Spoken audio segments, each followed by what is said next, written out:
logo. With the logo. The reason I wanted to be a voice actor in the first place was because I fell in love with the media that I was consuming.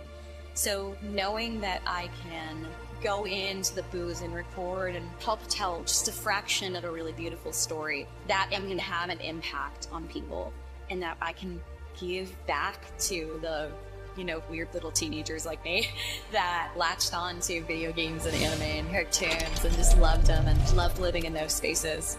I'm Allegra Clark, and this is Voices.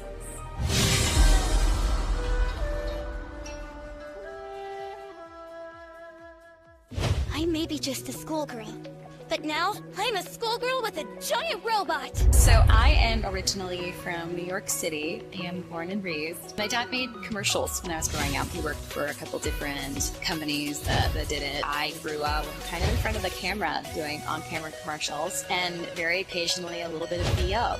I was also a huge theater kid. Went to Northwestern University and to get into the musical theater certificate program. I was in the theater degree program, theater major, but not in the certificate program. And that made me go like, oh, what do I want to do with my life? I thought I had this path carved out for me, but I felt so demoralized by it. And I'm also a very naturally anxious person. I very candidly, see a therapist once a week, take medication. I am very pro having open, healthy conversations about mental health, and anxiety and depression are big things in my life. Having a not success in that moment was devastating for me emotionally. And then you remember I spent a year just kind of going to school, taking classes, everything, but feeling very lost in terms of what I wanted to do. And then I had this epiphany and thought, I want to be a part of this. Been watching the end credits to Kingdom Hearts 2. It just sort of made me go, maybe that's what I want to do. I love anime, I love cartoons, I love video games, I love this world.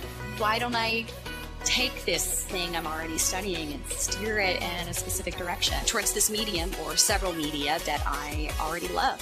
That is the moment that I pivoted from theater and more honing my skills in that particular direction. So I started taking dialect classes. I have to take those workshops. I have to get myself out there, because if I'm sitting on my hand, this meant, if I'm too scared to do it, then I'm never going to do it. Once I started taking the workshops, I met the casting directors and started hiring me. I think one of the first auditions I did was actually when I was still living in New York, and at the time I just had like a microphone, and it wasn't like a treated space at all. It just had like the little back foam thing. The sound quality was probably awful.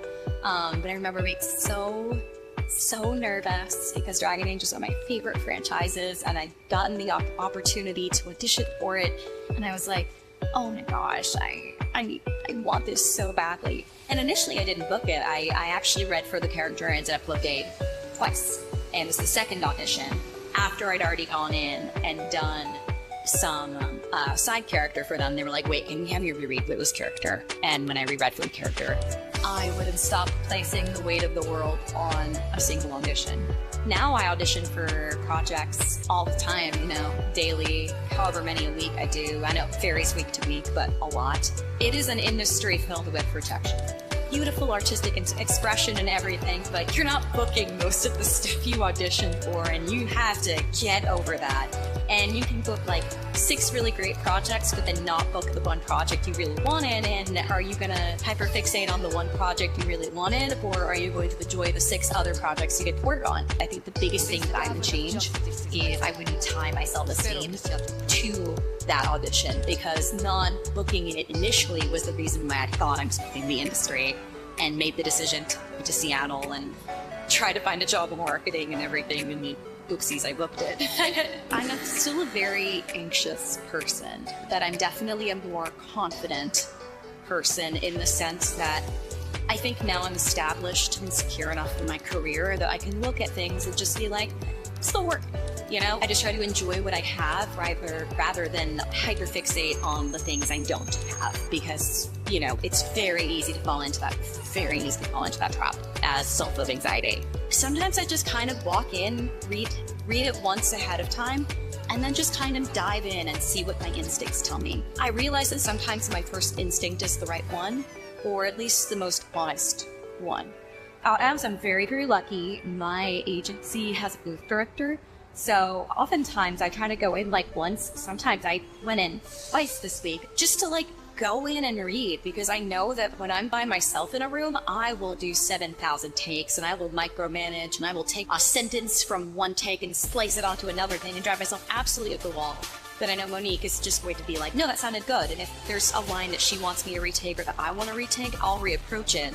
But I don't overthink as hard when I'm doing auditions there. I try to think of who the character is, and then the voice just kind of comes naturally. But I try to let the character speak for themselves. I love meeting people who are like, this game meant so much to me, and I'm like, tell me about it. This meant so much to me too. Or Maki's really cool. I had someone come up to me and say, like, Maki was inspiring them to work out more and get buff. And I was like, damn, hey, I should be working out more. It was just a little piece of me that I'm giving to someone, and they're taking it, and they're feeling inspired in their own right. It feels really gratifying. I like knowing that I do that for other people. One of the challenges that I faced, obviously, is just coping with my own anxiety, because I can be very in-ring in my own head, and I like to tell myself things that are not particularly helpful. It's the before and after, it's the auditioning, it's the, did I do a good job, am I good at this, all that stuff. And, you know, especially when work is inconsistent.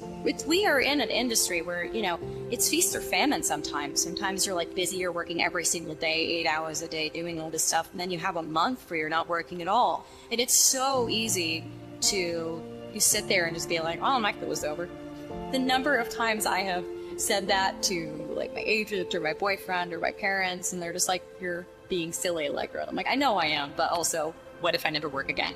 What if it slows down? What if this wonderful momentum that I had this year fades away? I mean, that's what happened with the pandemic. I was doing really well for myself, and then everything ground to a halt, and financially, that's terrifying too. You're just like, I have bills to pay, and I'm not making the money I was making before. And then also, there's always both injury.